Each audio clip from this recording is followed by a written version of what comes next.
live. I almost forgot how to do this because we haven't done it since June. It's been a month. Woo!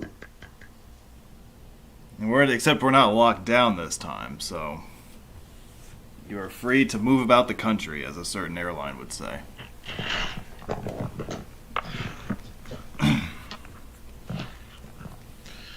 Why is it showing me a Trump ad on the... No. It clearly doesn't have enough data about you. Give it more data about yourself, Josh. It has shown me so many Trump ads in the past couple weeks. It's not funny. He needs your vote. Well, he ain't getting it. Desperately. Hi, everybody. Get started. Happy Sunday evening, July 12th. It's good to have you with us. I changed my laptop background yesterday. Let's see how long this one lasts before I change it again. Ah. Capiche? Exactly. Now it's fully armed and operational. It is. As of a couple weeks ago. Yep. The last work cruise left the site after June 26th. So Speed limit's still 45 on it yet? it is still listed as 45 on the VMS. Yeah. It'll always be 45, please. That is slow. It's pretty silly, but They do not enforce 70. I was So you don't have to worry too going to much. say, nobody actually goes 45 on that bridge, so... no, Always and if you do, you're an obstacle, which Exactly. Right, well, it's like the speed limit on the Whitestone is 40. Oh. Downstate New York just likes to put stupid low limits on bridges to emphasize something. Vision zero. Or is it zero vision? Well, welcome in. This is the 10-year anniversary broadcast of roadwaywiz channel, which was founded on July 13th of 2010, and we made it to almost to July 13th, 2020. 10 years of uploading and traveling the roads of North America. And tonight I would like to kind of wrap a bow around these first 10 years and salute my viewers and subscribers over the year, as well as some of my more recent contributors, particularly those who helped out with the COVID lockdown series that we did way back in March, April, and May. So, speaking of which, we do have a few of those people joining us tonight, in case you didn't already know. I know we have Josh from Albany. We have Steve in New Jersey. Grr. We have Anthony in Connecticut. Hello. And we have Scott from Wisconsin. Jeez. Man, you guys sound completely thrilled tonight. You sound like you absolutely love being here. Super thrilled. We done yet? Yeah. You're our favorite web streamer. Streamers. Well, I want to start out by showing you guys a couple of graphs, because I think that people look at the following I have and they automatically assume that it was this thing that I've had all along. It really isn't the case. Like, when I started uploading videos, there weren't a whole lot of people watching and a whole lot of people subscribing. But if I can get this stupid thing to open, I will show you that wasn't really the case for a long time. Just drag it around. Drag the window. Let me see if this will work. Ooh. I didn't want to close it. I wanted to open it.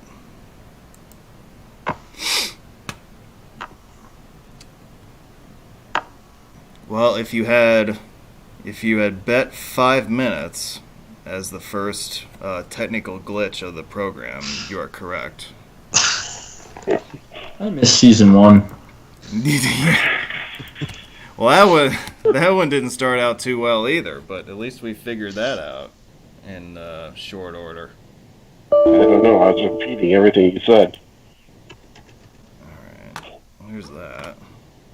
Alright, so what are we looking at here? This is... I pulled this off of the analytics page on my channel. And what we're looking... What we're It looks looking like at... Florida's list. Oh, God. We are looking at daily views on the vertical axis and each day of the channel's existence on the horizontal axis. So what you'll see is we've got... I don't know why this thing doesn't want to work. Let's do this. There we go. So you have different lines here. Every 15,000 views you've got a line, right? So you'll notice that if we take this to be like 2016, right? So for the first roughly 6 years of the channel, there's not a whole lot of traffic, right? And this is even with me uploading like 3 to 4 videos a day.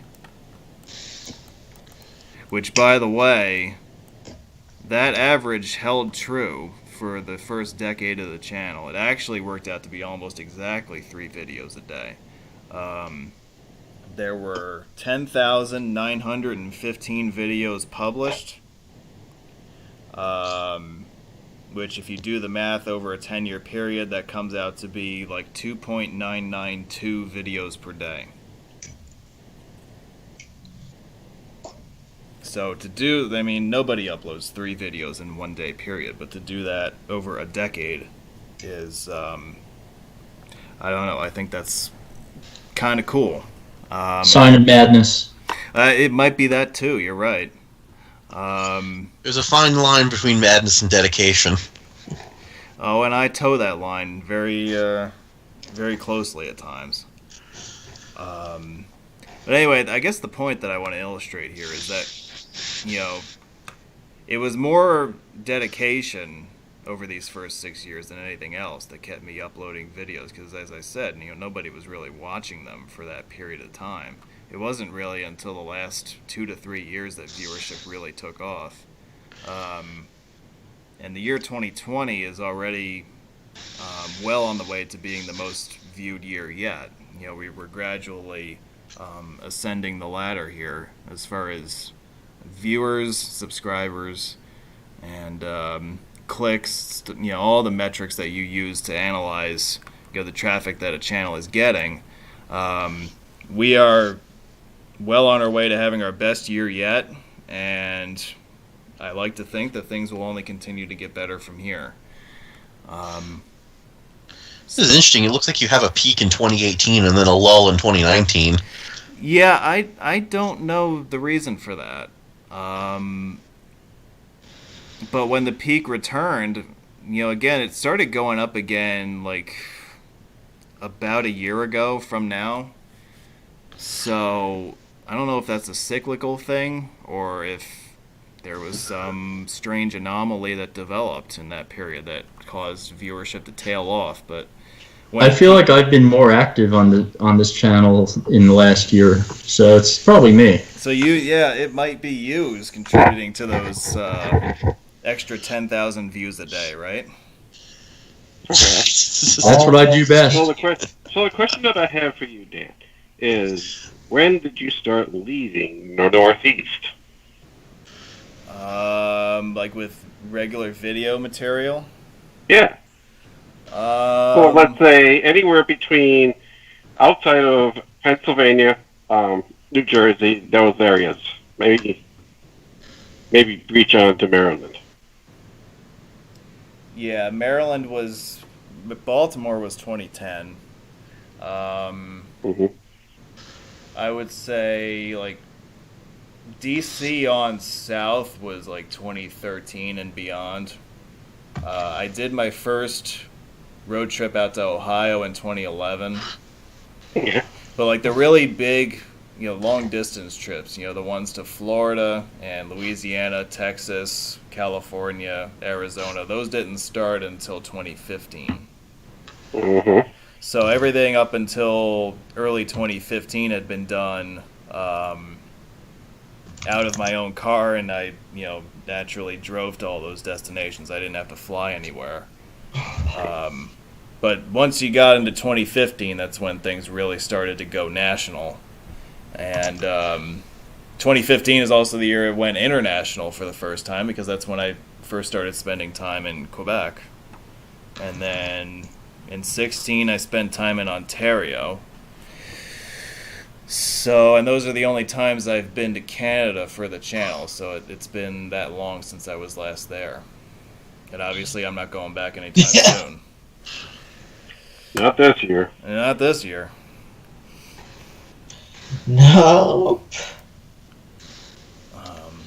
So again, here's another chart. It's similar to the one we just looked at.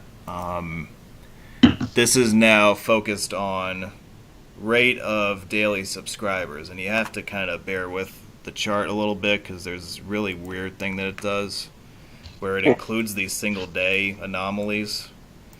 The only explanation I have for that is I believe that's YouTube just getting rid of dead accounts and like spam accounts and stuff like that. A bunch of bots got banned that day. Yeah, I think that's what it was. Yeah, that's probably it. But you'll notice that, and it might be a little hard to see, maybe if I blow it up a little bit, but you can see that the rate of adding subscribers stays pretty consistent, all across the decade. Again, there is a bit of a bump here in 2018, but, that subsided, and we are, back to more or less our consistently modest level of gain. So everybody looks at this number and they're floored by the number of subscribers that I've got, but really that's a product of longevity, of dedication, and of consistency of the presentation. When you go back and you look at the first videos I did a decade ago, you will amazingly find that they are pretty much identical in quality to the ones that you see today. And the presentation hasn't really changed during that time either. So I think that when you combine all of those things that I mentioned together, it really, I think it sets the channel up for success because people know what to expect when they click on a video. They know what they're going to get, and I like to think that when they click on it, they expect a pretty darn good reference video.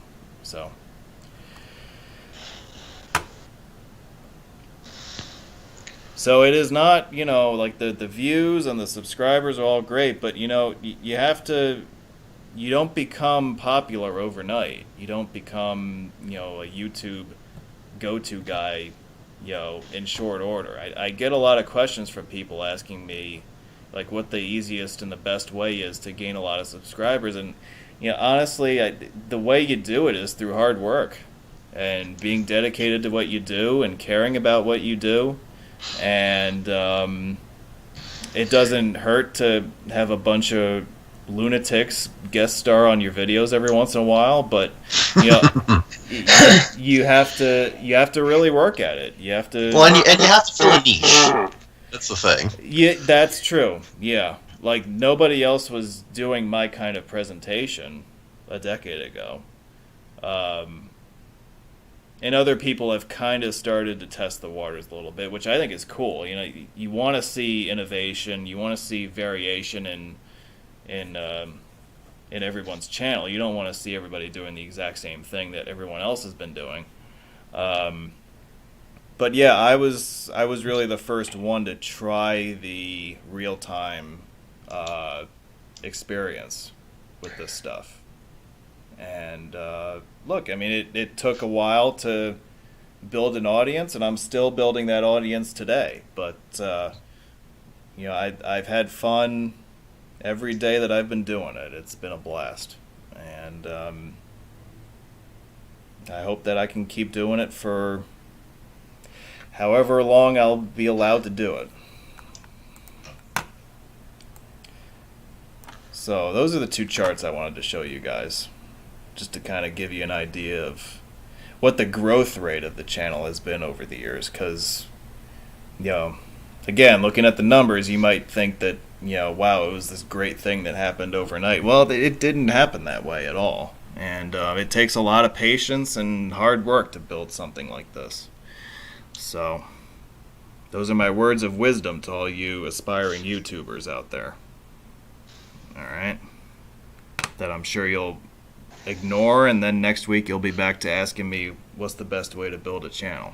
But a couple items here that I want to get to. Let me open up this folder so you guys can get a good look at it. As you probably know, based on my postings on YouTube and on my Facebook page, I've been doing a lot of travel around the state of West Virginia, and here it is, folks. This is your completed West Virginia video series. Country roads take me home to the place I belong. Something like that. Yeah, can it take you away from this place? Can it take us away from Josh, please? Josh Link. Also, do not sing for more than 30 seconds. You'll hit copyright problems. Oh, shh. I know, I gotta be... Yeah. Oh, yes, that's true. Yeah. Watch it. I would be embarrassed if I was the copyright holder and that's what I was trying to enforce against. Yeah, I'm not sure you have anything to worry about. He's dead anyway. But this was the product of a grand total of 10 days spent over 4 consecutive weekends. 2x2 day weekends and 2x3 day. Actually, one of the 3-day weekends was the result of me having worked about 45 hours Monday to Thursday, and so I said to my boss, I can't take it anymore, can I have Friday off? And he's like, yeah, alright, whatever. So that gave me another 3-day weekend with which to work. So that's how we got to finish this off by early July. Want to call to your attention a few things here that you might notice or you might want to take note of. US 119 is ADHS Corridor G. What else we got here? We have stub highways here too. US 52, both along the King Cole and along the Tolja corridors. And we've got US 48, everybody's favorite. Corridor H. I don't think it needs any more introduction than that. US 35 on up to the Ohio River. We've got US 19, which is Corridor L. We've got bridges in Charleston, and New River Gorge is also in there. We've also... The I-81 stuff was filmed a few years ago, but it's still sitting in my upload queue. As is I-79 around Morgantown, but I also finished out the interstate down to Charleston. Let's see. The West Virginia Turnpike in this catalog is listed under I-77.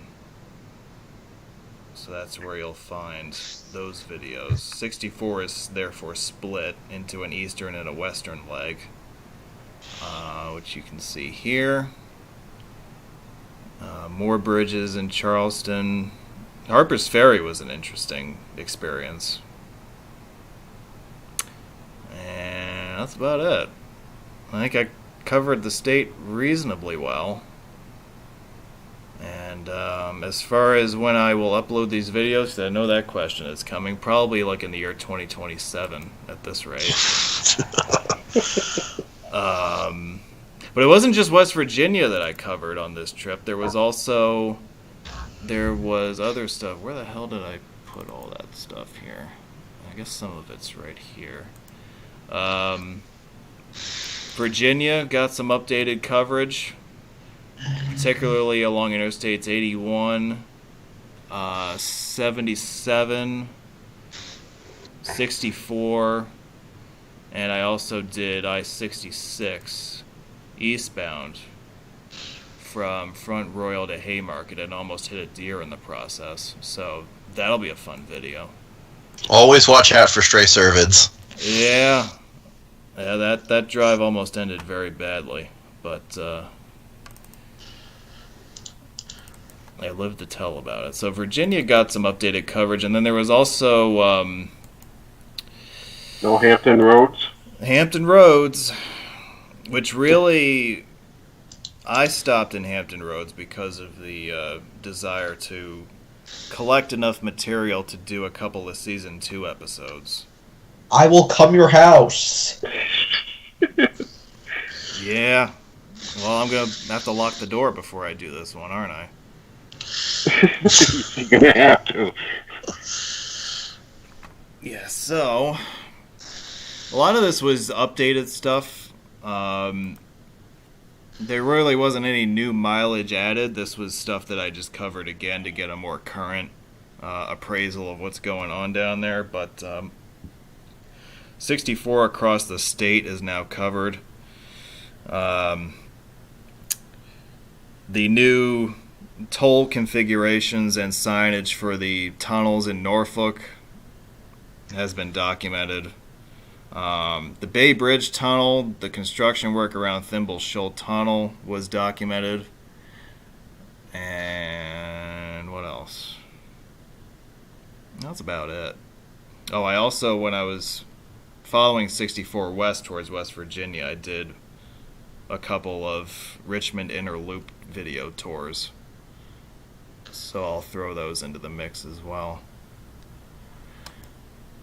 And yes, I did pay the toll for the downtown expressway when I was filming that, so that's another toll that so that I can add to the expense report.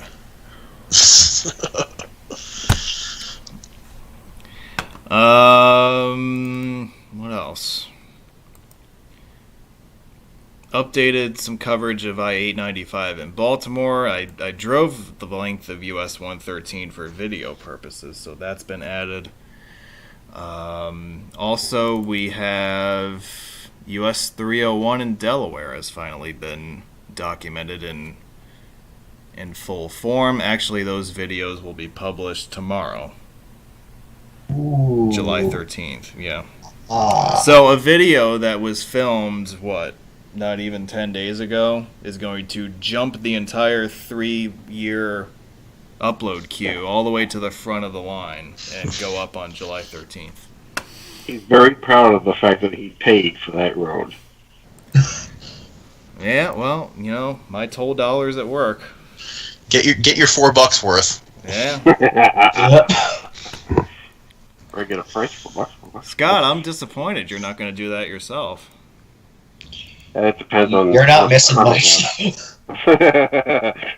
That is So I've true. heard. Like it isn't really that exciting of a road to drive. Yeah, Is it any different than Delaware 1? No? Okay. No, Nah, not really. I mean, it's the exact same, really. Right, it's all flat. Yeah. And lots of trees. So that's the video series that I have been hinting about and finally got around to finishing up. And my term as the governor of West Virginia has expired, so I don't see a reason to go back there anytime soon. But what else do I want to show you guys? So something else I started working on really back in May, but I think I've finally finished it. Or maybe I'll finish it later tonight when I go out after dark.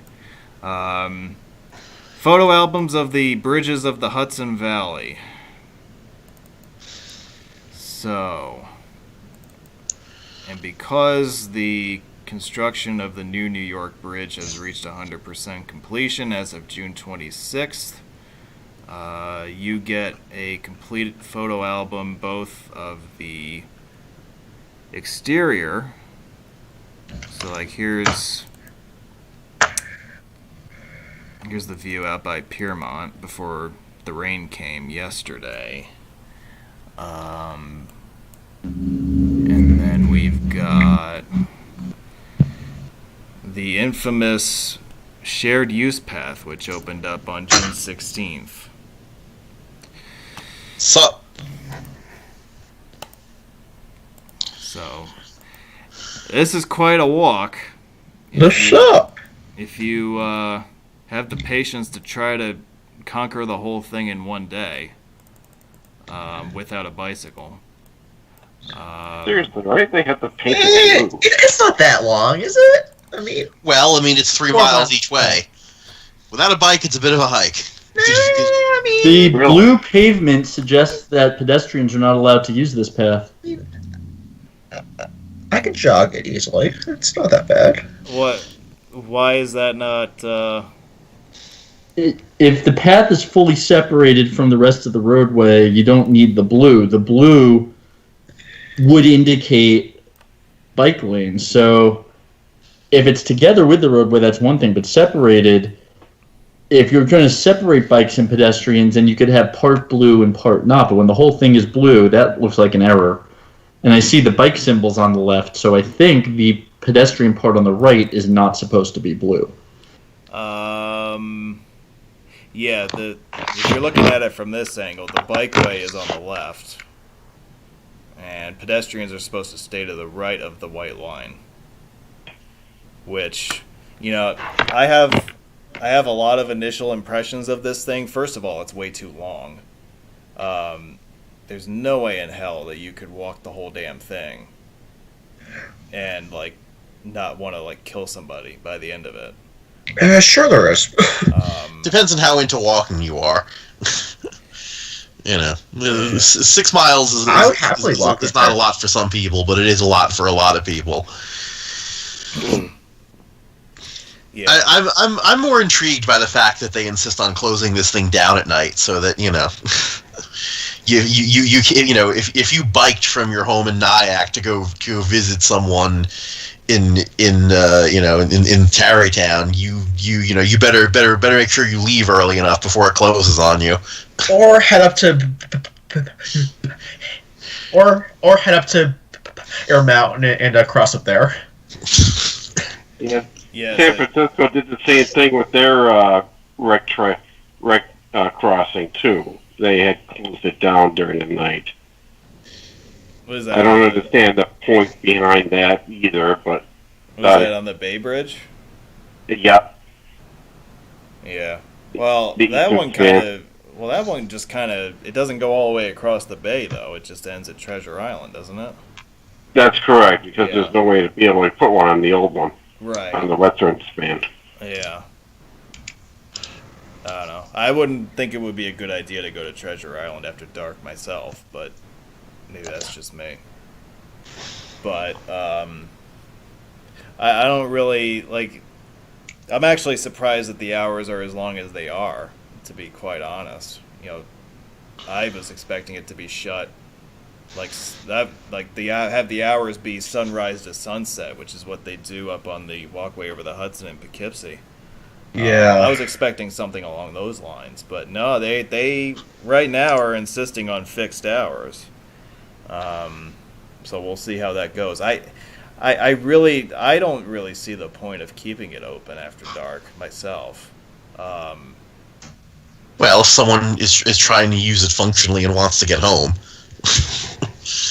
Yeah, I don't see that panning out either. Like, people are saying that they're going to ride bikes to the Tarrytown train station for commuting purposes. I don't see that happening. Yeah, I mean, that's... It's a little long. That's. 3 miles each way if it to a train station is a bit... Well, it's like... It's depending a on where 3 you're- plus Yeah, well, depending on where you're on coming the Tarrytown from. side as well. So, Well, yeah, it's very easy to ride to the Tarrytown train station because of that big-ass hill, but it's a bitch coming back. yes. So, it's great if you're just going one way, but I don't know how that's gonna work. If you're talking about, will they have a shuttle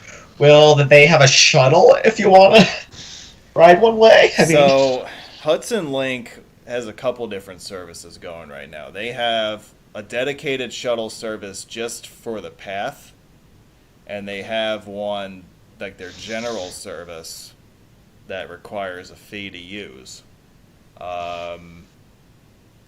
The shuttle does not take you to the train station, from what I can tell. Actually, I have the map right here. Oh, you know what? It does. It does take you to the station. The stops listed are Palisades Center Lot J, South Nyack Terminus, Terrytown Terminus, and train station. So I guess theoretically you could hop the free shuttle from the station to the bridge. But then the question would be, well, couldn't you just hop the bus from, the station all the way over? Yeah, so I don't know. Why not stay on it at that point? And at that point, I don't know how they're going to legislate that, because I'm sure they wouldn't want people to take the free bus for that purpose. it also only runs Friday, Saturday, and Sunday, so. That is true. Yeah, you're right. Yeah, so I don't know. Definitely using it as a commute is out of the question.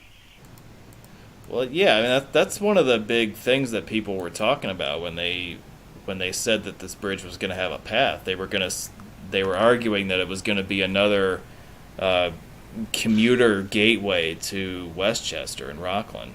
And yeah, no. As I was walking my many laps, and by many I mean way more than I'm willing to admit on live TV, my many laps around this bridge deck by foot in the summer of 17 and 18, getting it ready for traffic.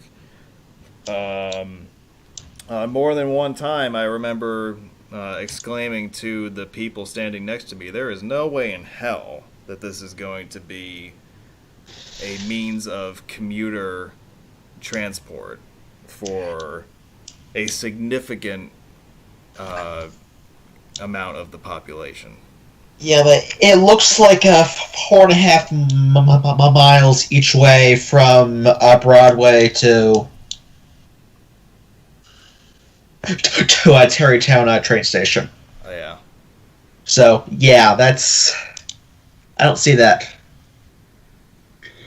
So as the first one of us who's traveled the new pedestrian path, Dan, what's your impression of it? Obviously, this photo, we see the netting on either side. Are the views restricted? Do you get decent views through the netting? How does it just feel being there?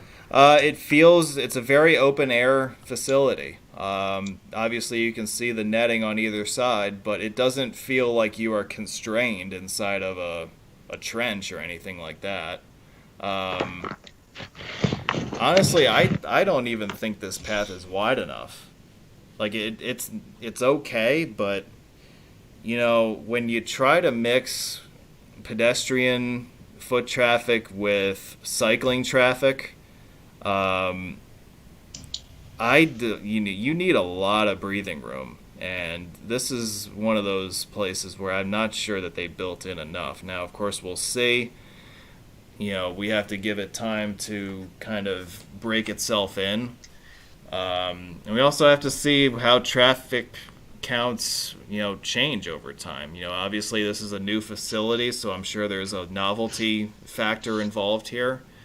But I'd be curious to see what the dynamic is like between those two modes, because being out there the last couple of days, it has definitely felt a little claustrophobic, in the sense that you've got this bicycle traffic screaming by, and let's be honest, they're not following the 50-mile speed limit. Yeah, no. Well, especially since if you're going westbound, once you come over the crest of the main span, you got a nice long downhill to ride. I'm sure that a few people pick up a little speed by the end of that. That's about a 2-mile descent. Yeah, you're right. They're not gonna tap their brakes for any reasons. Ooh. They're bikes. But yeah, anyway, as far as the open air, here's everybody's favorite bridge plaque. I want to say there's 3 of these. There's one at each landing, and then there's one on the tower. Jeez. And then there's a different plaque as well that I didn't photograph on this pass. But yeah, so your bicycle traffic. Tappan Zee on it. Yeah, so your bicycle traffic is confined to the left-hand side of the path, and Yeah, that looks a bit tight. Yeah, I can see where you have. yeah, so you've got people passing each other on the pedestrian side, and you've got people passing each other on the bicycle side. So Yes, yeah, that's. you got how wide is this actually? Because it's like It looks like it's under 12 feet. It's what is it, 11 feet? yeah, because when the bridge was in its temporary configuration, that right, the keyhole where they were going to put the barrier was basically at the edge of the right lane. Right. So, yeah. This was the right lane westbound Yes. for about a year. Yeah.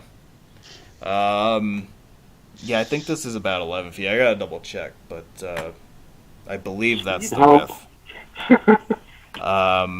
But yeah, even with that, it feels tight. speed hump. They have a speed hump on it. Yeah. Yeah, So, really. Ooh, Wow. baby. yeah, at the Wow. yeah. Oh boy, I'm just gonna go whoa, whoa, whoa. Nice. So this is Yeah, that's what I want. And what is this? Yeah, let me yeah, so How what chicka happens- bow wow. This is the this at each Belvedere there is one of these. Officially, the speed limit drops to 5 miles an hour, which actually people have been doing a decent job of slowing down in these areas. There is a lot of cross traffic at these Belvederes. I will say Looks that. like it's more of a speed table. Yeah, or whatever you want to This call is the most I've heard the word Belvedere in a non-proper noun format in my entire life, and that's twice. Well, that's what they call them. I don't know if there's a different term that they're supposed to use, but they've always been calling them. Vista Point. Yeah, The California term. yeah. It's technically accurate. It's just weird. Yeah, you don't see Okay. that term used very much. Yeah. No. But I think, yeah, like, as far as you can see through the netting pretty easily. Like, I have a pretty small camera that I use, and, you can shoot through the netting. Just don't use my big-ass camera. That won't work. You won't be able to fit it through. But if you have a small point and shoot, you can fit it through the netting and get pictures of everything. Smartphone. So that's not really an issue. I'm actually a little surprised that that there were rumors about this for a while, but I don't know if this is something they're going to revisit. But there's not a whole lot of additional protection for the cable anchors adjacent to the path. I don't know if they're going to go back and revisit that at some point. And I won't show you any close-up pictures of what I'm talking about, but you can kind of tell on the left that the barrier is right up against the cable anchors, and there's really nothing else there other than the traditional netting there. I know that there was certain individuals within the client agency who were very concerned about that, but I don't know if they were talked off the ledge or if that's going to be an extra work item that gets taken up in a future contract. But that's what we've got right now. As far as aesthetic lighting is concerned, it appears that the lights have been reactivated. Ooh. They had, if you recall, they were off for a while. They were off for about 6 months. And that's down to, squabbling back and forth between the contractor and the client.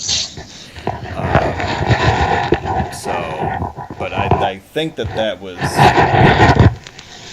I believe that was resolved. So, well, they basically turned everything over to the Thruway to operate at this point. So, the Thruway promptly turned the lights back on. And did you know that in addition to holidays such as July 4th and, other things like New Year's Day has an exhibit, Christmas, Thanksgiving, they all have their unique light shows for. Mario Cuomo's birthday. Mario Cuomo's birthday has a unique light show. June, Actually, do. Yeah. I was joking about that, but okay. No, I'm. There is a unique light show for it. Yeah. I missed it this past time. It was on June 15th or 16th. Whatever day they opened the path, because they made sure to open the path on his birthday. But no, you said that, you thought you were joking, but no, that is true. There is a unique light show programmed for that day. And I think there's a default, one that's more of a plain, whitish lighting, and then there's a variable lighting that changes tints every so often. This bridge is very chameleon-like with how it's presented at times. Every night you can find something different, and even over the course of a night, you can see the light show change drastically. So, the things you can do with LEDs. Yeah. I think there are several thousand different colors that can be programmed with those LEDs, with each one. So you can imagine the different, light shows you can come up with. For something like this, and of course everything is pre-programmed and all that. So, of course.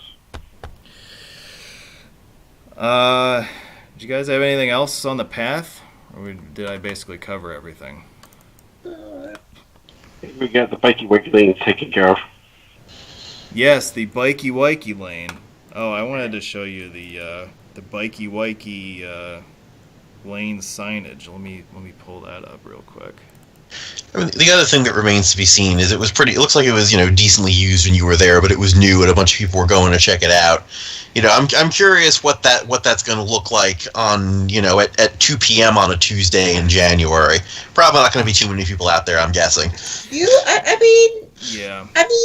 It may end up like the walkway over the Hudson and actually have pretty consistent usage, but who knows? Yeah, I think that is probably the best case scenario for this, because it doesn't have the historic appeal that the walkway does. It'll be interesting. Yeah, as I said before, this is still a very novel thing around here. Like, there's never been a pedestrian bridge over the Hudson in this part of the Hudson Valley. So we'll have to see how people take to it. If they just do it once and say, okay, I'm good, or if this is something that people decide to routinely visit.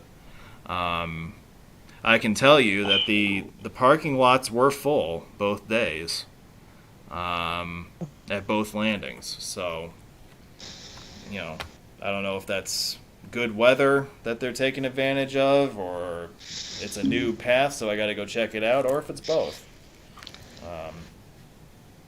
I think the real value and the real success of this thing remains to be determined over the next few years. Is it me, or is it... This is the west side, isn't it?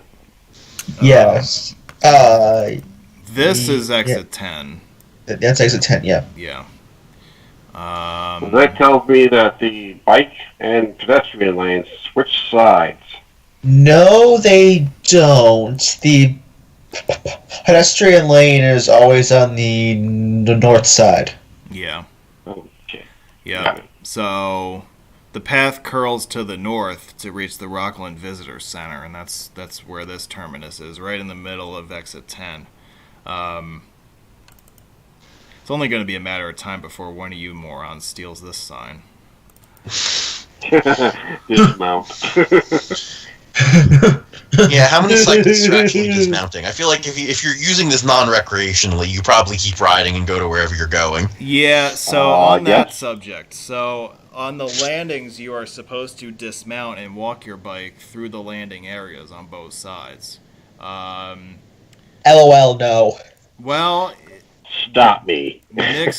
mixed bag of results, because on the Rockland side, people were doing a good job of that, and in Westchester, not so much. I'm not sure what the reason for that is, but here are a few pictures of the Westchester Landing. There are vendors who have acquired permits to sell their goods and services along the entryways to the path, so you'll see those. I can understand why they want to do the dismount. So it's like a service plaza for the shared use path. Yeah, kind of. Yeah, and there are restrooms. A as well. Yeah. Are they open? New York has kept most of its restrooms open, so. Are we talking about on the thruway? Yeah, like they've stayed open. Whether they're serving their secondary and tertiary food offerings is a different story, but there's usually full access to restrooms, and then their primary tenant is open for carry-out only. And I don't think they've reinstituted, well, maybe they've reinstituted indoor to a certain I haven't checked. I haven't had to stop Depends on in where you a are. while. Closer to the city, probably not. I mean, every service area is in a county that allows indoor dining, so. Well, I think everywhere except the city is in phase 4 now, right? Yes. Yeah.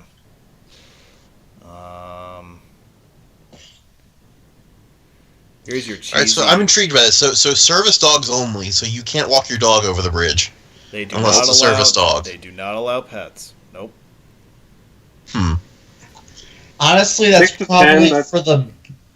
6 to 10 sounds like decent hours for a ped pass. When you were talking hours and such, I thought you were talking like 7 p.m. I'm like, that's a little early.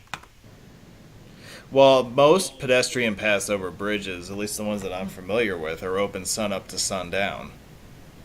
But And 6 to 10 is often later than sundown. right. Well, it's always later than sundown, even now. Oh, sundown here. That's after sunset ends. Mm-hmm. So that seems normal. Bikes, I mean, a lot of parks are closed, the allowed cloud method, at 10 o'clock in my town. Yeah.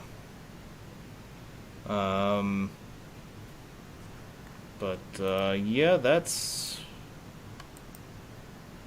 They actually have their own welcome center, which isn't really staffed right now because of COVID.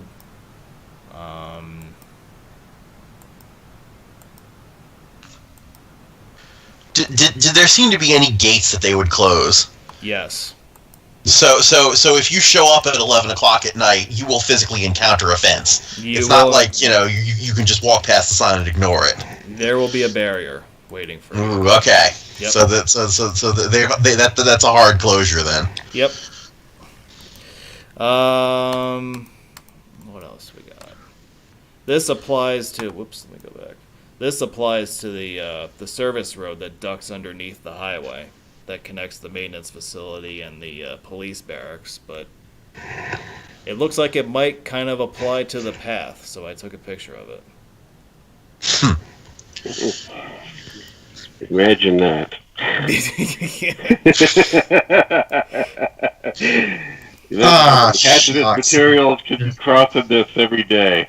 Oh, exploding icicles. Darn. So if this bike is a pipe bomb, you cannot ride it across the bridge. That's right. Yeah. I like these little stations that you see along the way. Elegantly. Did you elegantly engineer this? I didn't do jack shit, so don't ask me. These signs cause a lot of consternation for those of us who try to design highway signs, and the architects who design these signs think that the highway sign should look the same, and argue with the highway sign designers on that. Well, I guess it could have been worse. It could have been in Clearview. At least if it's in Clearview, we don't have to take them seriously. Yeah. See that? You get to learn a little bit about forces on bridges while you're out for a walk. And they call that one the Tappan Zee Bridge. What do they call this one? Not the Tappan Zee Bridge. No, they are very clear in making the distinction. I do find it amusing though that this does mean that there is a sign on this bridge that has the name Tappan Zee Bridge on it. That is true. That is true. Yep. Yeah. And it refers to the one that's to the bottom of the river. And I have pieces of in my living room. Not these pieces, though. I couldn't take these home with me, but these are cross sections of the piles for the new bridge. This one on the left is a 6-foot diameter. This one on the right, I believe, is a 4-foot diameter. They were the most standardly used pipe sizes. Pipes as piles. Okay. Well, they're pipe piles. Right, as opposed to the H piles that you'd otherwise use for buildings. Right, yeah. Yeah. Here's another interesting exhibit that I thought was cool. History of crossing the Hudson between Tarrytown and the Nyax. The Nyax. What, do they think they're New Jersey now? I guess. There are multiple Nyax. It's legit. So basically what happened in the early 1900s, they were crossing by boat, and then here's a fantastic picture of the Titanic before it hit an iceberg and sank, so they decided that they should build a bridge instead. And Bear Mountain Bridge, opening in 1924, basically gave them the idea for a similar crossing further south, interrupted by World War II, made possible by the New York State Thruway Authority. And then stumped by the Korean War. Yeah, pretty much. I don't think I knew this, but the original bridge had the suicide lane in the middle. Oh yes, it had a suicide lane I don't think I knew that. as a shoulder. What Yep. is it? Yeah, well, I guess it was used as a shoulder, right? Yes, I mean, it was officially a shoulder, but yeah, it was a suicide lane. That's interesting, yeah. Yeah, the Thruway really loved building bridges with suicide lanes, huh? Especially cantilevered ones. I mean, how many of those did they build? I think a total of 2. I think a total of 2, but they specialized in it, apparently. If the Remind me, where's the other? Castleton. which is basically a copy of the old Tappan Zee Bridge, except only 4 lanes instead of 6. And apparently less about to fall into the river for whatever reason. They did a better job on that one. I mean, it's as bad shape, it's just not used by as much traffic, so it's less at risk. Mm. But Yep, we had this guy pay visit to our site many times over the years. We had this guy stop by once. I remember that day. And we had these clowns open it for good in 2018. And that is the newest chapter. And hopefully it will be the last chapter to be written for a very long time.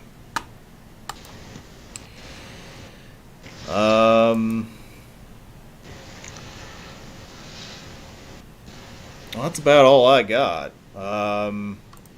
You guys have any other questions about the path, about the channel, about anything?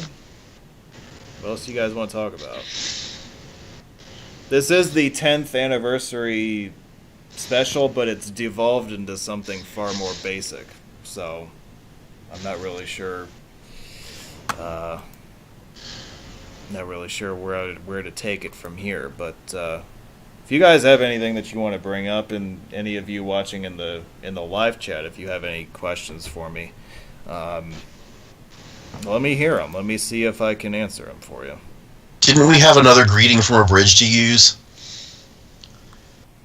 We do. I completely forgot about that. This is this message comes to us from another contributor over the last few months, and he was unable to join us live, so he recorded this video for us to watch during the presentation. So let's do that right now, shall we? This is Doug Kerr from Gribble Nation, and I'd like to congratulate roadwaywiz on their 10th anniversary of their YouTube channel. Here's to many more. Doug, you are the man. It's muted. Well, basically, if you had it muted, he was just saying, Dan's awesome and Josh is an idiot, and thanks for watching. He wasn't muted. I think we all have the video muted. Well, that's probably what it was, yeah. Yeah. Oh, yeah. Duh.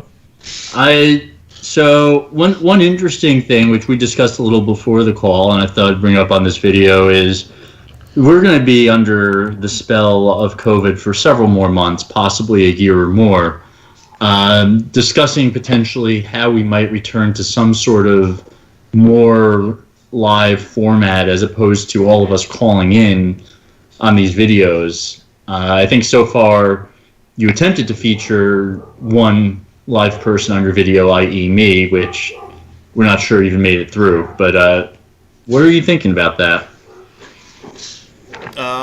You were talking about, are you referring to the season finale that we did?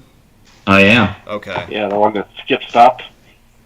Well, you know what happened. I'll bet you if you had come to the street instead of me having to drive all the way to the backyard, it would have been okay. But that's all right. It still had some. It still had some effect to it, but yeah, I would imagine that your cell signal was a little bit under 2 bars when you reached his backyard. Yeah, that was disappointing, but nobody cares what Bill has to say anyway. So, season 2 is officially under construction, if you will. I guess that's what you're asking about, right?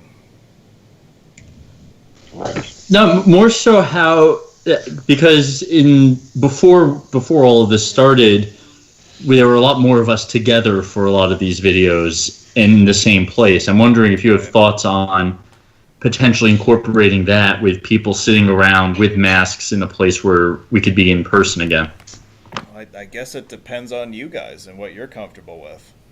I haven't. You're correct that I have not established any new criteria or an official criteria for reopening my confines to you guys.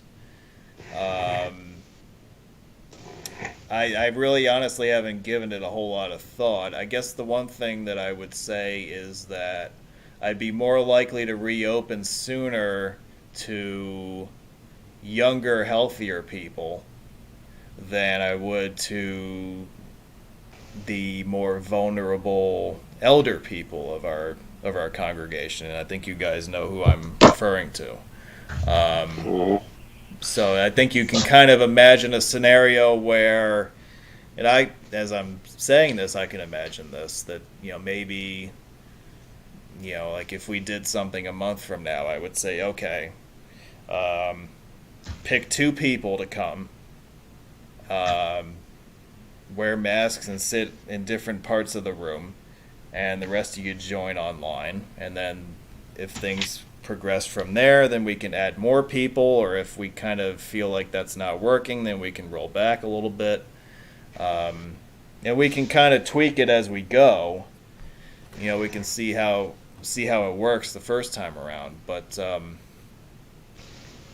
I'm not really in favor of just opening the floodgates and letting everybody come back either. Yeah, that's... Can't blame you on that one. Yeah, that's extremely reasonable. Well, especially if we're dealing with people from all over the Northeast, right? So Yeah, that's pretty... You have people from all over the region. You have people of all age groups, of all health backgrounds.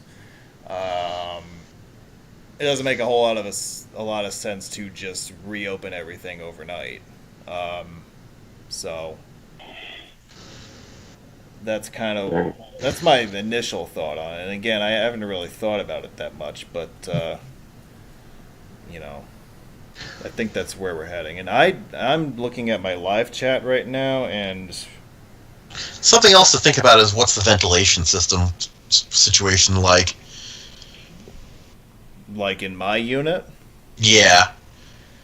Is there any exterior mechanical ventilation, or do you not have outside air unless you open windows? I would have to do some window opening. Okay. Not impossible, but it would require some effort, because I actually haven't opened up the windows in here in a long time. Right, well, this also becomes a consideration because, if it's 90 degrees and humid out, nobody's going to want to be hanging out in there with the windows open. Yes. Right. Absolutely not. Especially if it's an apartment unit, it's going to be a lot warmer depending on what the quality of the walls are and the roof. Yeah. And I just started to say, like, I just opened up my live chat because it hadn't loaded in, like, a half an hour, and I've got all these messages I got to read through. So, well, there's one question about how did you get your camera to work while you're driving? You know what? I'm gonna take a minute and go through these myself. But what do you guys think? Why don't you bat around the idea of paying me a visit for video purposes? What do you guys think? Well, I'm personally not comfortable with having other people in my car yet, so I would like to respect the fact that people that want to be alone in their cars, I want to respect that as well. And being in the Midwest is definitely out of question for me right now. Yeah, I mean, in my case, the rule I'm adhering to with hanging out with people is that it's 6 feet or a mask, and that can in some cases include inside. I mean, I was just inside at my parents' house earlier today, but that rule was still getting adhered to. Yeah, same here. 6 feet or a mask. I'm more of the 6 feet and a mask if indoors. The mask can be removed if outdoors and greater than 6 feet. Okay. Yeah. Yeah, so I mean, you guys know the size of my friendly confines, right? I mean, you've all been there. So you kind of know the space that you'd be dealing with, and I think from there we can get an idea of how many people we would want to occupy that space. Right. If there's any more than a couple guests there, you're not having the 6 feet part. Yeah. Nope. Right. Occupy Wiz! Well, because when the last one of those big events that we did where everybody came over, I think we had like 10 or 12 people, right? It was something like that. Yes, including one tiny human who didn't need a seat, fortunately. Yeah, so if you think about, like the guidelines that everybody are using, like, with percentage capacity occupied, right? If you say that 12 is 100%, then 3 is 25, right? 6 would be 50. I actually think that kind of works in this scenario. Because you're seeing a lot of places, a lot of indoor places reopen at 25%. Yeah. So that kind of works, me plus 2 people. Yep. But, that's just my thought without putting a lot of work into it. But I see Laura asked a question, will you still be interviewing other road geeks? Well, I think that depends on whether we can get certain people to agree to it and how long season 2 goes on for. And I know that we basically covered everybody we wanted to get to in season 1, plus, one individual on the really rare wish list. Steve Anderson, I'm referring to. Right. Well, the other thing too is you were only interviewing people that have their own websites. Well, that was the original ground rule that I established. Yeah. But people really liked them, and if they're going to watch, then maybe it would be worth my while to expand it outside of that restriction. Because there are some really interesting personalities who don't have sites that we could get a hold of and sit down with. Oh yes, lots of very interesting characters in the world of road enthusiasm. So yeah, I am looking at that as a possibility, and in fact, I can show you.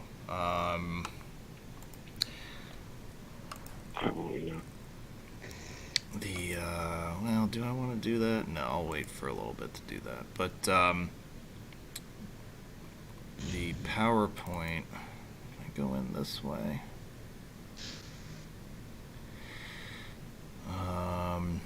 I did start PowerPoint slideshows for several of these.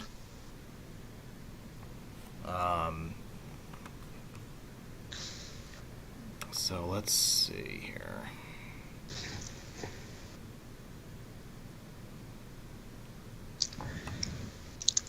Yeah, like something like this. Let me just pop open this one. So here's a future virtual tour episode, right? The letter L sponsors this presentation.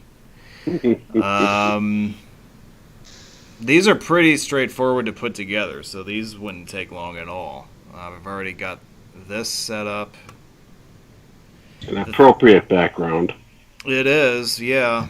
The thing that would make this one different is because the video for this is only about an hour long, I would want to tack something else on to make it more feature length. So I probably would do a slideshow on the bridge.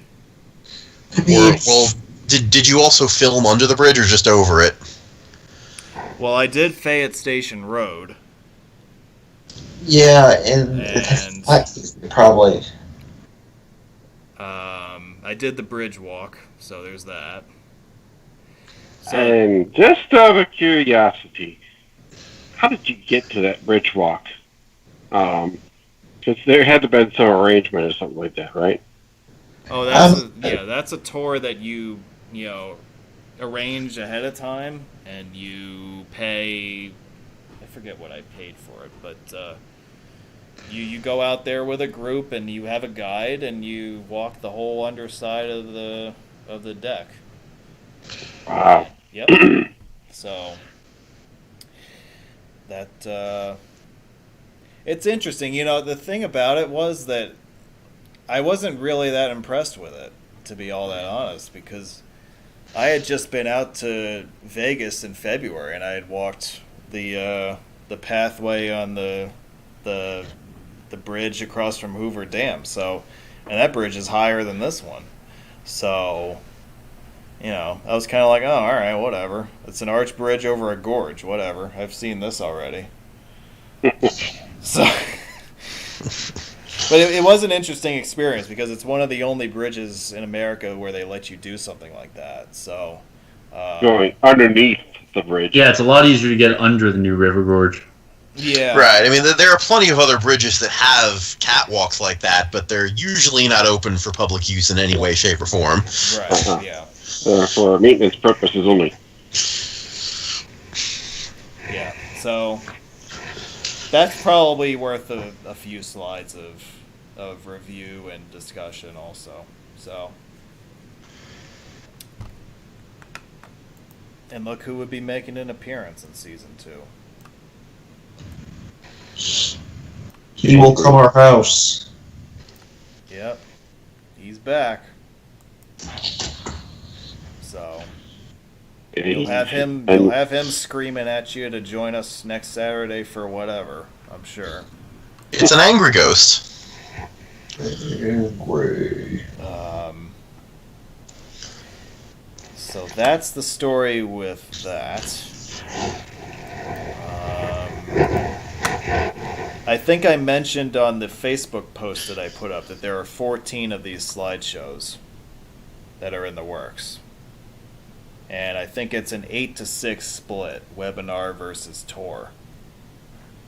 So that's what we've got to work with, and that's what I'm going to start putting together here.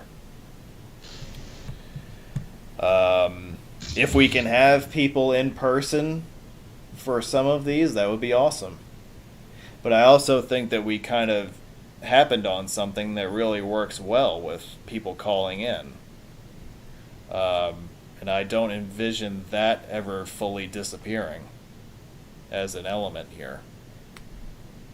Maybe you guys get the same feeling, but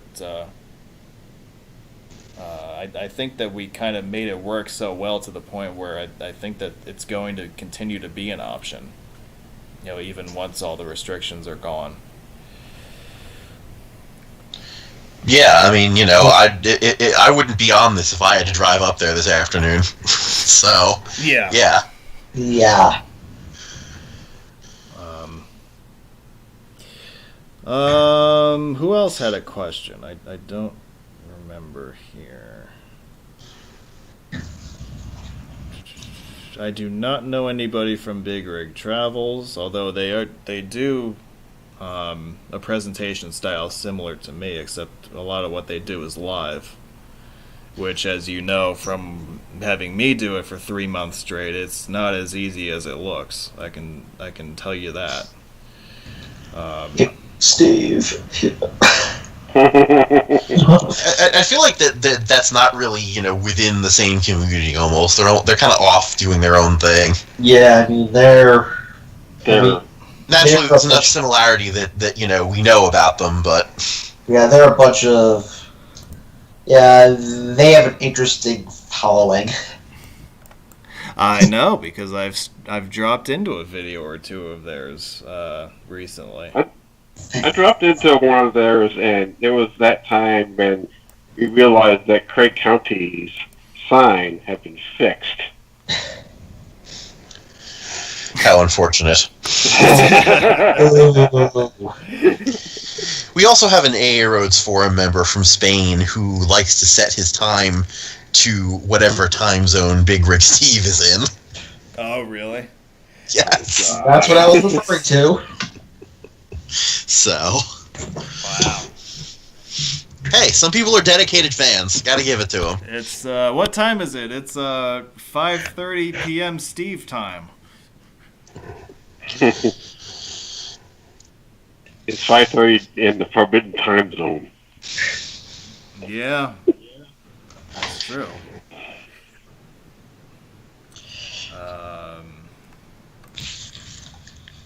Yeah, so that's kind of what I'm thinking. Maybe reopen to a couple of you at a time, and season 2 will be ready. I know that we don't really know when it's going to hit, but I get the feeling that October would be a good month to have this ready by. Of course, we'll have to decide what exactly constitutes being kicked into Season 2 mode. What will have to happen in order for that to be the case. So, But we can figure that out. I think we'll know. That Season 1 started on a gut feeling. And I think we'll all get a similar feeling ourselves when it might be time to start this next season. And I'm looking in the live chat, and that reminds me I should bring up real quick. Upcoming road meets. We have one next week, a socially distant meet up in Utica, New York, which I know several people in here are going to try to make. And August 1st, I think, is the North Jersey meet, right? That is correct. So, as the host of this North Jersey meet, would you like to give your meet a plug for those who are on the fence about going? Well, to the viewers of this chat, if you're someone I already know, I will apply great personal pressure to our friendship to coerce you to attend. If you're someone I don't know, I will apply pressure to you to not attend because you're probably really weird. But this is a local meet to myself. There's a small construction project that's ongoing, and I thought it'd be a nice excuse to see it. I've thrown in a few things there's actually a hike that I'd never done before on an abandoned road from over a century ago, and I went and scouted that out. So there'll be some neat features on this, and Utica is going to be a good template. I'm going to go to Utica also to see how to run a road meet in the time of COVID and make sure that we're doing this safely. And I'm going to implement all the safety protocols there, make sure people are wearing masks, social distancing. Ultimately, it's up to you guys, but it only takes one egg to spoil the dozen. I don't think that's how that goes, but I've been hearing Utica's going to have more than 10 people. I think my meet's going to have more than 10 people, so it'll be a good sized crowd, and it'll be good to see each other again, even if we have to stand and shout at each other across a distance.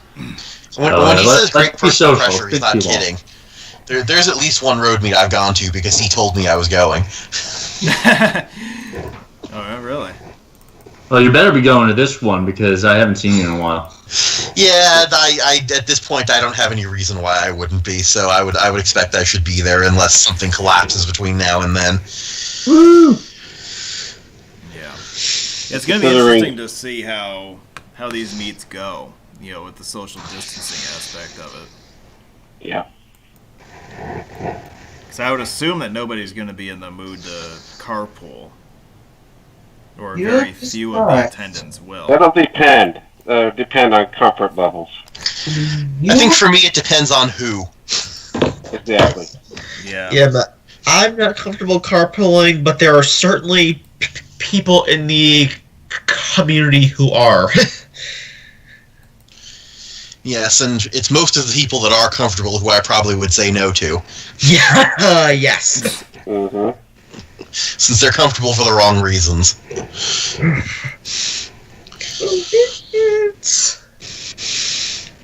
West Virginia Turnpike. But I would say, if the weather's nice, if someone wants to hop in the car, keep your mask on, we'll keep the windows down. Could work. We'll see.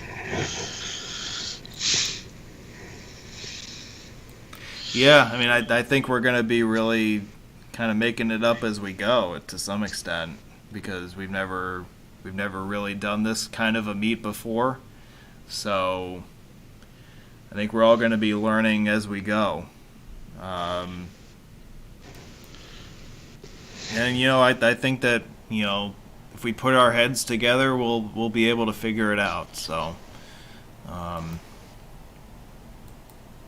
I have faith in the people who are organizing these meets to do a good job of preparing well and being Adapting to the environment.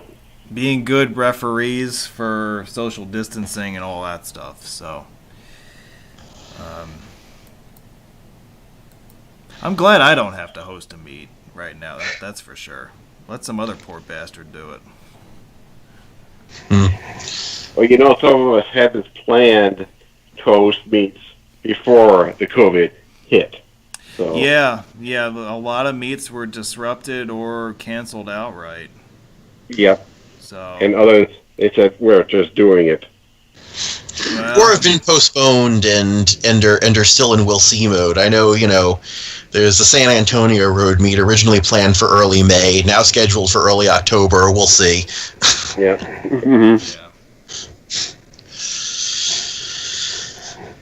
yeah. So, again, it'll be interesting. Fax. That's interesting. Thank God They that have the a West fa- Virginia They have a Turnpike. fax machine at the Travel Plaza. They do, because it's West Virginia. All right. It's just the facts. They have a West fax machine, Virginia. but they don't have a scanner, though. I did see a sign for a rest area in Nevada that had a plaque on it that said no telephone. That seemed a little bit outdated, but it was still there. It's better than phone water. Right. I-40 in California. Have a safe trip. Yeah, they actually put the Turnpike logo on there. You don't see that in very many Weird places anymore. logo. Yeah, that's a very weird looking logo that can be. Well, it's not like their standard logo either. They have, more the it's not a pentagon. I guess it's a irregular hexagon. Yeah. Here's the Memorial Tunnel that was bypassed by blowing out this mountain. Yeah, because the original turnpike, of course, was 2 lanes its whole length, and then Okay. there was the tunnel, and then when they 4-laned this section, they, rather than building another tunnel, they just bypassed the whole thing altogether. So they call the Pennsylvania Turnpike. Basically. Yeah. But we're getting ahead of ourselves, though. We got to save some info for the West Virginia webinar. I don't want to give you too many of the answers. Absolutely not. East Kentucky. East Kentucky. Somewhere in Elkins. Good old fractional roots. Yeah, what's the story with that? So it's a parent-child system. You'll notice that the top number is the route number that it's a branch from, and then the bottom number is just the original route number. So 79 over 3 is a branch off of I-79 naturally. Oh, and yes, there is a Route 9 over 11 as a branch of West Virginia State Route 9. Oh boy. Oh yes, there is at least one of them. So let's imagine that there's a West Virginia 1. I don't know if there is a 1 or not. So there could be a Highway 1/2. Yeah. Well, so yeah, the first branch route would be 1 over 1, and then the next one would be 1 over 2, and so forth. Okay. That's how that works. That Yup. intrigued me as well. Is that just a West It's not Virginia like- thing, or is that? Yeah. This is a specifically West Virginia thing. Yes. Okay. It's county routes. Yeah. In West Virginia, everything outside of a city has a number of some sort. So it's sort of like Virginia with her secondaries, except the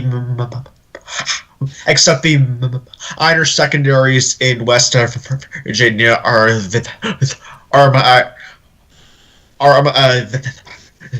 either fractional things or they are house routes. Mm-hmm. And yes, And that's because counties don't maintain roads. So if you're not in an incorporated city, the state Department of Highways maintains everything, even if it's a dirt track up a mountain. yup. Jeez. Yup.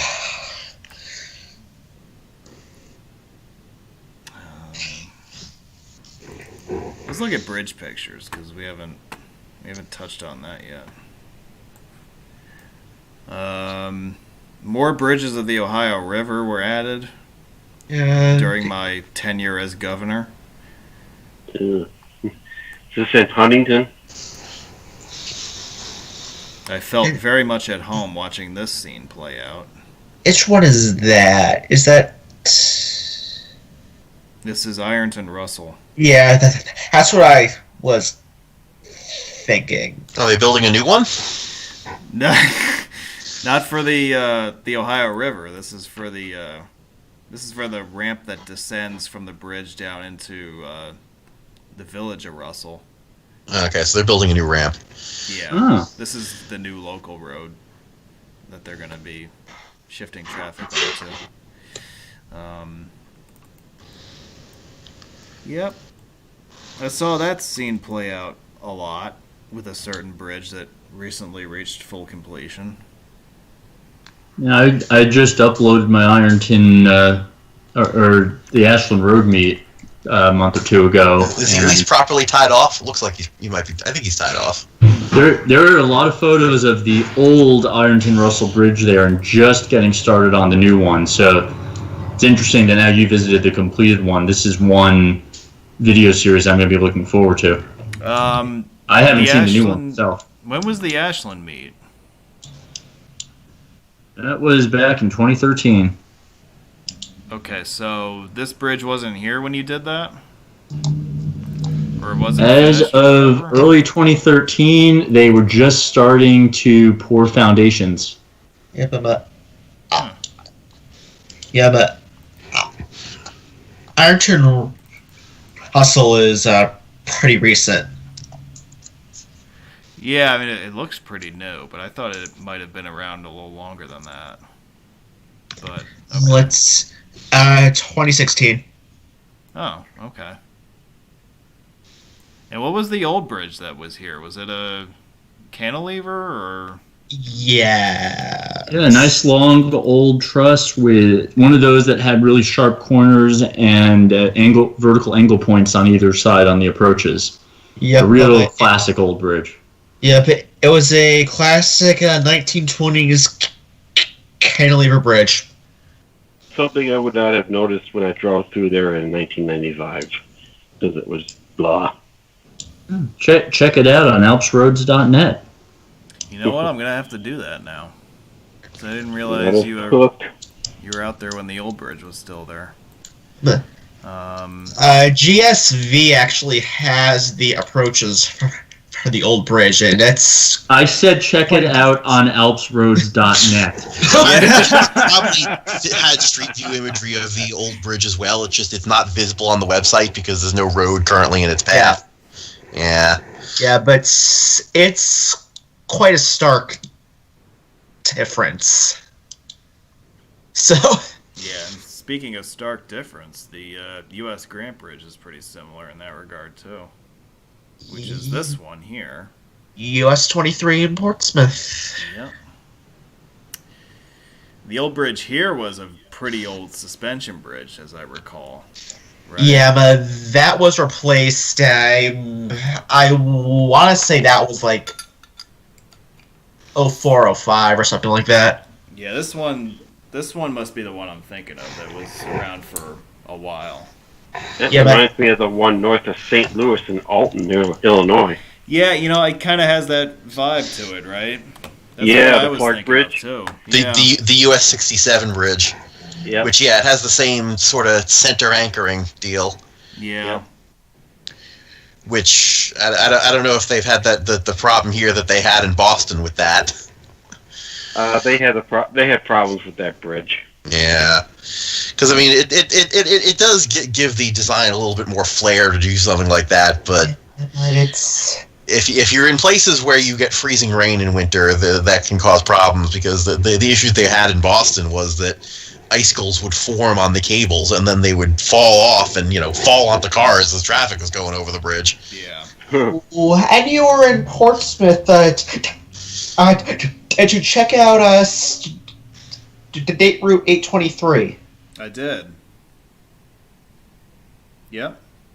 Good. Which I believe is the northernmost stretch of Corridor B, isn't that right? Yes. I think it follows 823 and US 52 before ducking over the Ohio. Yup. Yeah, so, all right. Yeah, Portsmouth Bypass. Well, that whole area interested me because I know that the great and powerful Sandor hosted a meet out there not too long ago, and that was one that I had interest in attending but wasn't able to. But so anyway, to see these bridges and to check out 823, that was pretty cool. It's kind of like, you know what 823 reminds me of? It's like a miniature ADHS corridor in a way. It reminds me of that because of all the rock cutting and all that jazz that they had to do just to blast a 4-lane road through there. Oh yes, I mean, it's an excellent drive, even if it's a bit short. Yeah.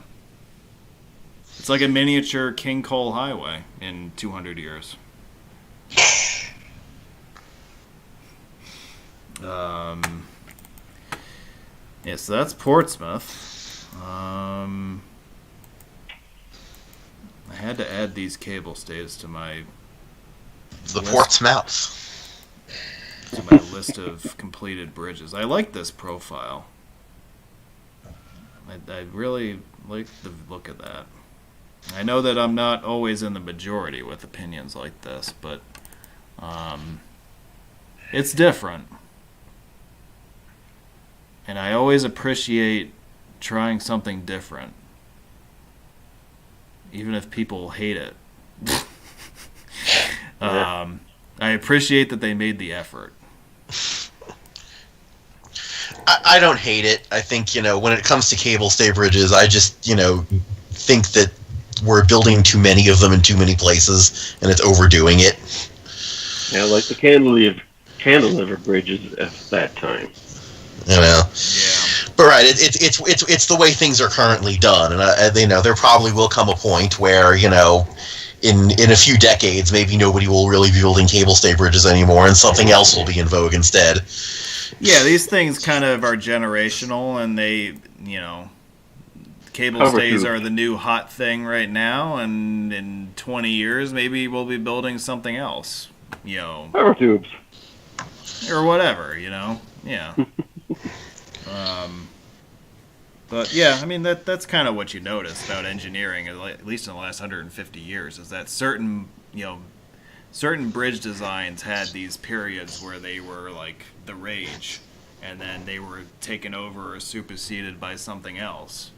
So we're kind of now in the phase where cable stay has overtaken everything and is now the rage, and then you wonder, like, in 20, 30 years if either cable stay or tied arches. Yeah, or maybe we'll go back to building arches or something. You never really know how this is gonna work out. But by the way, let me see if I can, off the top of my head, list out the dollar figure that I spent on West Virginia Parkway's bullshit authority. So it's $12. It's $12 to drive the main line end to end, right? Each way. Yeah. All right, let's do this. Get out your calculator. More than it was when I did it. That toll's gone up. Yeah. There's that. There's the quarter L amp toll, which I believe is the only ramp toll left. Yes, it is. Yeah. And somebody can fact check this for me before we do the Corridor L presentation, but I believe Corridor L is the only ADHS corridor where if you want to clinch it, you have to pay a toll. Don't say something about that. Because mile 0 on Corridor L is at exit 48. That sounds right. It's also one of the few where it doesn't carry a signed route designation for the entire thing. Right, like that last mile and a half is a connector to US 19. It's not US 19 proper. And what are they called? Because you can't put US highways on toll roads unless you're Delaware. Hey, it's assigned. It's assigned to 6477 and to US 19. Yeah. That's what it's signed as. I'm looking at the Google Maps, and they got a pin on it saying Prosperity Toll Plaza. Well, your wallet is not nearly as prosper as it was. No, it's their prosperity you're helping. Yeah, Yes. that is true. All right, so by my math, I donated $43 to the West Virginia Parkways and Bullshit Authority. Jesus Christ, man. During my term as governor of West Virginia. What are you swearing about, Josh? No, that wasn't Josh. That wasn't Joe. Who was it then? I don't know. I heard somebody, be very angry just now. No, that was me. Okay. Okay. I was angry at that. It's a bit much. On top of the $8 that I spent on US 301, because I had to do the video for that, on top of the $14 for the, or was it more than that? I don't remember. At least 14. Well, it's 18 for what? The Chesapeake Bay, CBVT. Well, but when is it 18 versus when is it 14? Summertime is 18 versus 15 or 14, whatever, for winter. All right, so let's be conservative and say 18, right? So 18 Okay. plus 8 plus 43 plus wherever. You didn't do the bridge tunnel both ways? No, I only did it in the one direction. Okay, so because if you do that one both ways, the return Deep trip, if you do it within discount 24 hours, is highly discounted. Yes. Yeah, Discount. that's true. Yeah. Let's see. Yeah, I'm having fun doing this. Let's see. Let's see if I can come up with a number here. So we got this. We included the bridge tunnel. What the hell is the toll for 264 now? I have a picture of that sign here somewhere. I offhand want to say $2, but it may have gone up. No, it goes up every year. So it's not $2 anymore. There it Okay. is. That's what it was when I did it. It whatever goes year that up. was. Yeah, it goes up annually. It's marked to inflation. So, all right, so that's. You know what? It is less than 2, but that's for off peak. I'm going to assume that I drove it at off peak, right? So 1.85. I got my calculators out in case you're not sure what's going on here. Round trip with the Midtown Tunnel is another 185 times 2. Downtown Tunnel is 185 times 4 because the extra 2 were for an I-464 video round trip. So there's that. And then we have, let's keep going here. We don't want to forget this bridge, which was redocumented. Okay, so that is, what the hell is that? That's, okay, so that's 255. Okay. Are you guys keeping track of this too, or am I the only one who's doing this? Or are you I'm guys? just looking at this website that came up, tollroadsinvirginia.com, and they don't show the 2 tunnels other than the CBBT. Well, they're. Are those managed by somebody else? Well, the Norfolk tunnels are the result of a P3. So that is a private firm that's charging tolls on that. Yet it's a separate private firm from the private firm that operates the Jordan Bridge. If that's not confusing enough for you already. It's too late. Okay, so I think alright, so that's the toll that's the toll charges for Virginia, plus we gotta add $8 at the Susquehanna River, plus what the hell is the toll at the Harbor Tunnel these days? They're 4. Well, it's gotta be higher than that. Nope, I just looked it up. Really? I looked it up. Yes, I looked it up this morning when I was doing my budget. Alright, well, that's a good time to look it up, I guess. Budget for the trip. Ah. And 8 for the Susquehanna. Right, that's 8. Yeah, that's 8. That's For also you guys easily that Shunt shunpikeable. Pike, the Delaware Turnpike, that's expensive compared to the Delaware Turnpike. But by mile, yes, it's about right. Yeah. Shunpiking the Susquehanna isn't all that hard. No, but it won't matter to me because I haven't driven that yet. Oh. Okay. Okay, so on February 21st, 2016, at 4:52 p.m., I was charged $1.25 to go through the downtown tunnel eastbound. Oh, I was talking in Baltimore. I was still looking up before we were talking about 264 before. Okay. Okay, so Harbor Tunnel is 4.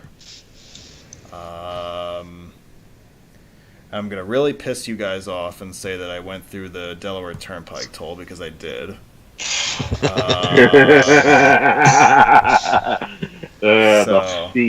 knew that would get a good by mile. I knew that would get a good reaction out of you guys. The most expensive By mile. mile out there.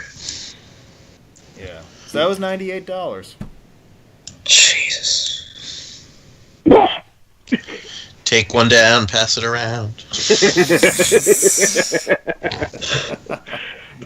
All in the name of providing you guys with the best video content for season 2 and beyond. So I'll say that my plans are to go through Philadelphia if I go up to Alpsmeet. and I didn't even realize that the Bay Bridge in Maryland went to cashless tolling, right? Oh, yes. That was very recent. That happened within the past few months. Okay. They basically just made the switch and said, you know what, it's permanent. Okay. Yeah, similar to Pennsylvania, it was supposed to be temporary, but they just had to screw it and kept the cashless tolls in place. Unlike DERPA, which decided to start collecting cash again. And New York, and New Jersey, and... So did they go? Did the Bay Bridge go cashless when the Key Bridge went cashless? Because I was surprised to see that the Key Bridge went cashless. I wasn't. Is that part of the same thing? I think so. Okay. Yeah, I think they eventually want to make all of their crossings cashless. There's just, they accelerated the trend on a couple of them that they already were working on. Because of obvious reasons. Right. Yes. Yes. Yeah. And Illinois, off the subject, but Illinois is still doing cashless for now, but I don't know if they're going to go. Where you got 7 days to go online and pay. Actually, or you will get a violation. They've adjusted that, Anthony, and they're doing the toll by plate type of thing. They're mailing bills. They're not mailing bills though. So they're just giving you they're just giving you more time. Yes. Okay. All right. It's something. Yeah, that's better than it was, at least. Yeah, it's interesting too, still not the because, bill by plate type of thing that the East Coast and Texas does. You not only need to know that you need to go online and pay it, you need to be able to figure out which plazas you pass through. Yeah. Now, they have a wizard on their website that'll sort of help you figure that out, but Have fun. Yes, have fun indeed. It's just like, I'll just take my iPass and go. it's funny. I know this because I actually did this once because I had brought my Easy Pass with me, but it was in a rental car, and the reed blew. So I said, okay, well, I don't know if Avis is going to end up getting a toll charge and passing it on to me. I don't want them to get a violation and pass it on to me. So I went online and paid the toll, And I did ended up paying this toll twice because I then got charged for it by Avis. But fortunately, I personally paid it neither time since this was for work and it was expensed. You got roadway whizzed on that one. You paid the same toll. Well, that's also part of why I did it was because it was for work, and I said I'm not paying for it.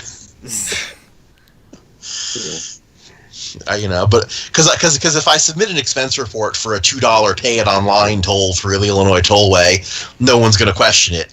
But if I get a violation notice, that's specifically not reimbursable. It's on me. Yep. Uh-huh. Okay. Yep.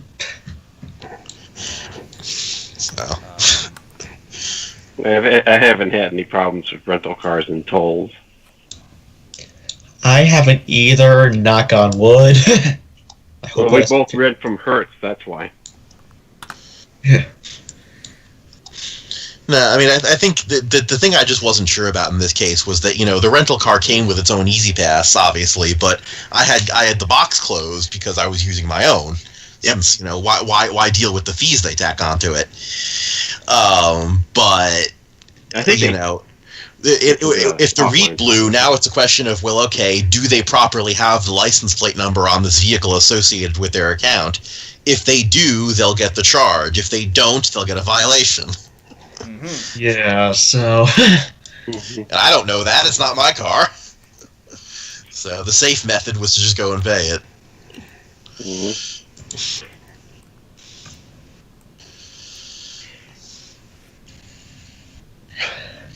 Well, with iPass, you have to register the car with the website or on the phone. So either way, Ishtar will know. And I actually couldn't register the one that I had in Boston that one time because it was a Tennessee plate, and they were like, "Okay, you can't do this on the website. Better call us." Okay, I'll call them. It worked out from there. Was it Blount County? What's that? Was it Blount County? Wherever the Logan Airport is. No. The plates. I didn't see which county it was. Yeah, every rental car with Tennessee plates is registered in Blount County. Oh, jeez. So if you're anywhere in the country and you see a Tennessee plate and it says Blount on it, it's a rental. Where's Blount County? It's south of Knoxville. It's not a hugely populous county. Really, the deal is that there is an employee at the county clerk's office there whose salary is paid by the rental agencies just to register their cars.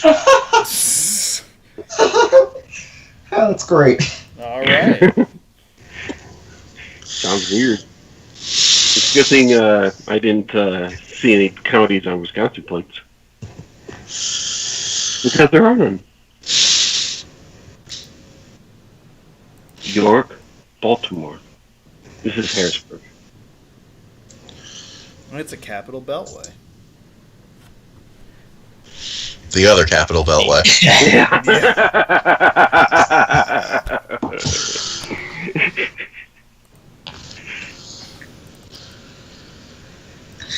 Capital Beltway, PennDOT style. Yeah.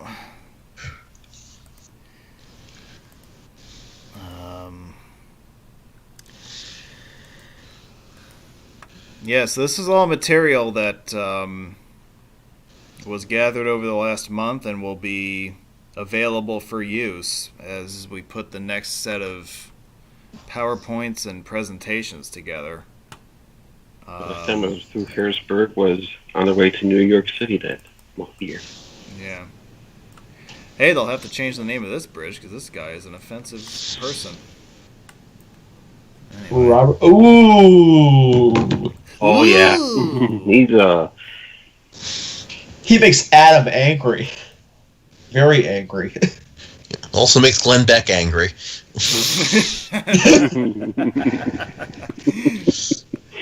Stop here on red. Yup. Yeah. Oh yes, it's a drawbridge. You better stop there on red. Mm-hmm. Virginia is for lovers. By the way, I want to bring this up because I just thought of this.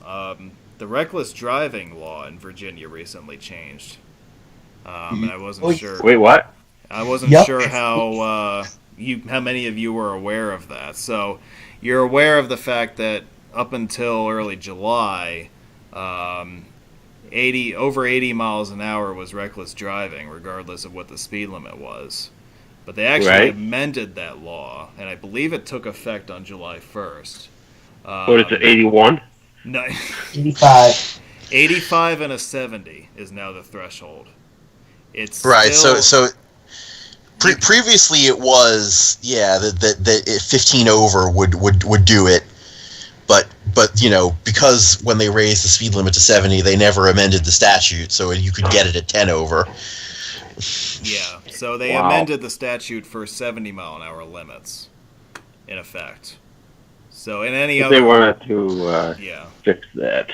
Yeah. So their law now resembles North Carolina's a bit more, where in North Carolina the rule is that if you're going more than 15 over the limit and going more than 55, it's reckless driving.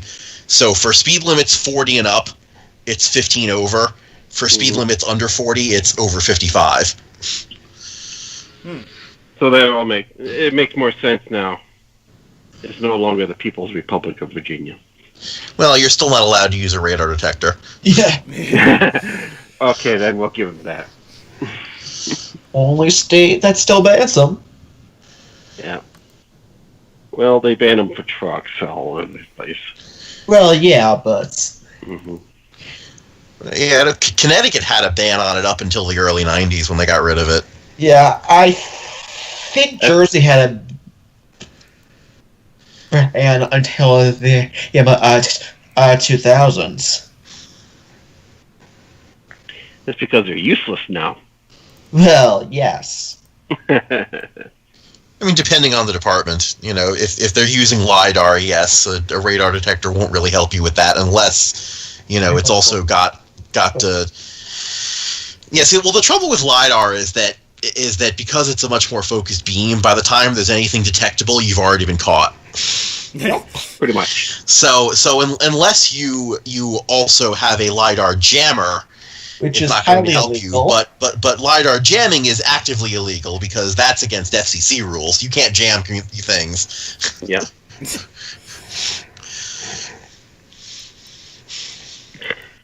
You drove 66 and it wasn't tolled. Yeah. Oh, yes, you did. He did drive it. No, I didn't drive the tolled section. No. I drove. Well, it's only tolled during rush hours, so. Yeah, and the toll section is only inside the Beltway. It's only inside the Beltway, only rush hours. It's... Note to self, wait till Sunday. Yes. Yeah. Well, or don't have it be rush hour. Yeah, see, but here's- I clinched 66 at night. So Yeah, I clinched it. It was in the evening. What time? It was Friday evening, but it was like 8:00 by that point, so it was after the period where it was allowed. And this was back in 2011, so there was no toll. It was just between those few hours of rush hour, it's HOV only or get out. I did make sure I was there after HOV hours ended because it was only me in the car. What is So what is the toll now for 66? Like, has it flatlined at a specific number? no, it's Or does it it's still I mean, it's demand based, so congestion based. Yeah, so you still get wild fluctuations in the price sometimes. Yup. So I remember when they instituted that, there was a lot of talk about, are the tolls too high? Because the toll rates were like $40 or something like that. Yeah. Like 10 miles. But, Yeah. but it was turning out it's like, all right, well, if you want to keep it free flowing, yes, that's how high it has to be. Yeah. And I don't think that we had ever seen toll rates that high before anywhere. So it was really Not in this country, at least. Oh yeah, not I in mean this at least country. in our areas of study, yeah. But that was a pretty eye-opening thing to watch play out when they rolled that out for the first time. Well, the other thing that gets funny with tolled lanes is that the supply demand curve can work in funky ways because there's often, for a lot of people, when they see that the number is low, they say, oh, it's not worth taking the lanes right now, there's not too much traffic. But there are a lot of people that will only get in the lanes when the price is high. And so this actually creates, it actually makes it difficult and challenging to actually keep things balanced because, sometimes if you keep raising the rates, you just encourage more people to get in the lanes. Yeah, it is interesting that it can work both ways like that, yeah. Right. It's an interesting psychology thing, as in how much does a person value their time. Yeah, and what is the price that they're willing to pay to save that time? Well, and also that you're not actively shown what the time cost of taking the regular lanes is. You're only shown the dollar value of the express lanes and are left to infer. Yeah. But I guess they're assuming that you'll make the connection that that's the price you'll pay to keep moving at freeway speed. Right? Yes. Or at least that's the concept behind it. That's the intent, at least. Right. I don't know if that's how it actually plays out on 66, but there can be cases where that sort of thing breaks down. I have paid a toll on the I-95 in Miami to sit in faster stop and go traffic. It happens. Yeah. I didn't have to do it, but I paid for like the 395 toll and the 75 toll in north of Miami. Okay. But it was just because.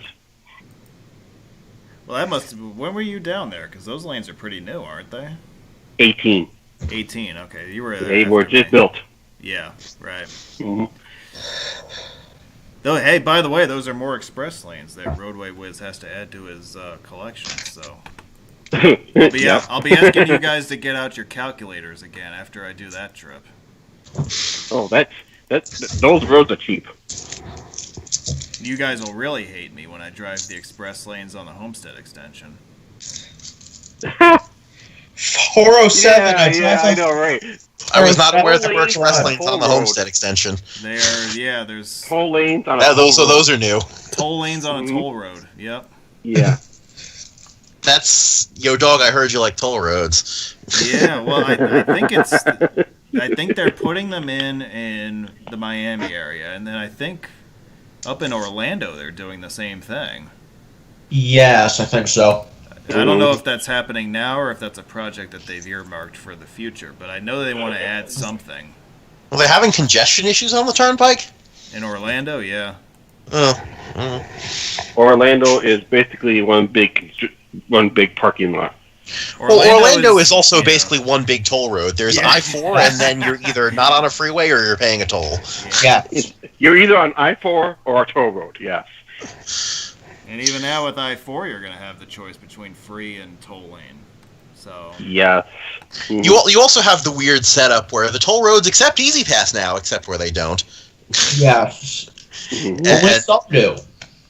Well, no. The deal is that the Central Florida Expressway Authority has a deal to take Easy Pass. The problem is that the Central Florida Expressway Authority, for the most part, only maintains what's within Orange County itself. So once you get to the county line with Osceola County to the south, or one of the other counties in the area, the ownership of the road actually changes, and there's going to be a toll plaza on the other side where they now don't take Easy Pass all of a sudden, even though it's the same road. Right. And so, it's an interesting experience, like driving 417 around Orlando, and, you can use Easy Pass at a few plazas, but then you get to the next one, you got to pull over and pay cash. Yep. And then, and then the road that's the western bypass now has a section at the northern end that's outside of Central Florida Expressway Authority jurisdiction that's cashless. So I actually got caught in this where I was driving up there in a rental car and I'm thinking, hey, I got my Easy Pass, great. Nah. And then I get to the north end and I drive past the sign that says End Easy Pass accepted, and I was like, oh crap, because I realized what that means, and I ended up having to pull the SunPass sticker out of the out of the rental car box and deal with the fee. So on the West Bypass, are there 3 different zones? Like, yeah, so the southernmost toll plaza is I think is maintained by Florida's Turnpike Authority, and that one, yes, there's no Easy Pass, but you can pay cash.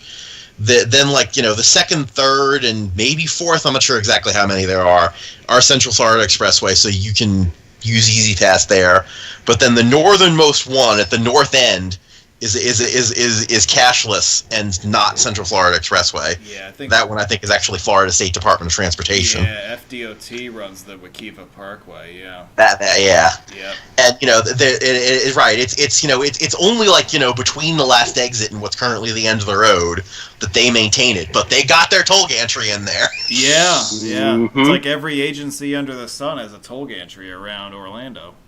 Have to collect their a few cents. Yeah. Yep. Yeah, and what was the toll? Like 50 cents or whatever?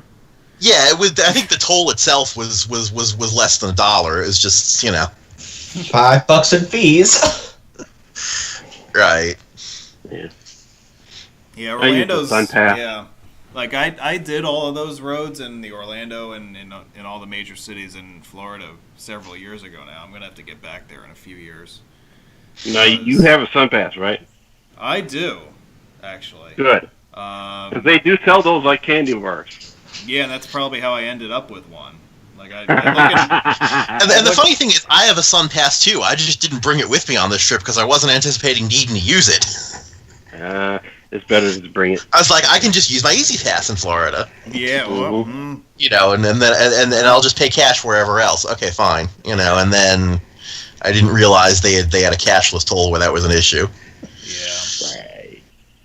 I mean, this was another one of those cases where it was where the reason I was in Orlando was for work, but the reason I was driving the Western Beltway was outside of work hours for my own sake, so those tolls were not expensed. Nice. Go back a few slides. Did I see a toll banner that was white? Talking about this? Yes. That's Virginia DOT. Yeah. There's no way that is MUTCD compliant. There's no way. Oh, you drove the downtown expressway. Okay. Yeah. That's got to be I yellow. paid the 70-cent toll to do so. Mm-hmm. That's a stupid ass toll road, but Well, isn't it also one of those things where, while I-195 itself is not tolled, if you go to clinch it, you kind of naturally get guided onto here. Yeah, Yes. I think it jumps you onto Virginia. Right. Get baited. You can't exit yeah, without paying toll.